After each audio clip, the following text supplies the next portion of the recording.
Hi, welcome back to Real Reviews. This is Cody Williams, and we're going to talk about the movie Venom: The Last Dance. It is the newest sequel and conclusion to the Venom trilogy, starring Tom Hardy, after the actor has confirmed that he is done with the character after this movie. Granted, these live-action adaptations of both Venom and Eddie Brock has been the best we've gotten so far, but the movies themselves have generally just been alright. I mean, they're fun to watch, so to speak, but they're not worth bragging about.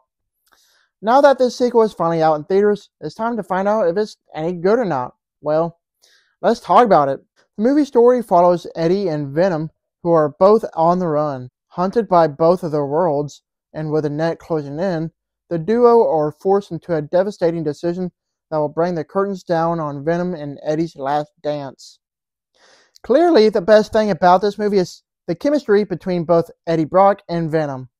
You love to see them have fun with the characters and their symbiotic relationship with each other. Tom Hardy is great, and you can tell that he has a lot of fun with these movies. When it comes to bringing Venom to life, the special effects are tremendously well done. If there was a missed opportunity for him to not have his iconic logo on him, this is the best the character has looked on film so far. Easily said, the computer animation for Venom looks stunning. There's not much to the film itself, but it is dumb, mindless fun entertainment if you're into that sort of thing. The action scenes are cool and all whenever they do happen. I myself had a lot of fun in the last act or so when the action went all out. Other than that, I can't think of anything else great to say about this movie. I know nobody goes to these kind of movies for the writing, but still it could have been a whole lot better than what we got here. The plot is non-existent, things happen, and there's some glaring plot holes. Sure, the dialogue and jokes from both Eddie and Venom managed to get some good chuckles out of me. However, the writing's just really bad.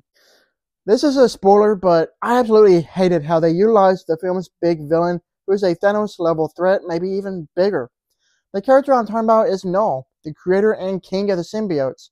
He's barely in the movie at all as an impending doom that just never happens. Since the sequel is the last of these films, it was a huge wasted opportunity to not do much with such an iconic villain. I was really excited to finally see him in action, but that just never happened.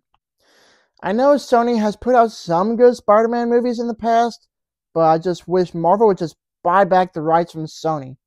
Clearly, these Spider-Man spin-off villain movies without Spider-Man just flat out suck. I just want it to stop. With all that said, this movie was just alright. While this trilogy wasn't anything worth bragging about, it's still a shame that it had to end on a sour note like this. Overall, Venom: The Last Dance is an unfulfilling conclusion to the trilogy that really doesn't add much of anything. It's an easily forgettable movie that isn't going to be remembered in the next day or so after watching it. As if it matters, there are mid and post-credit scenes, so make sure to stick around after the movie is over. If anything, this movie is nothing but average at best.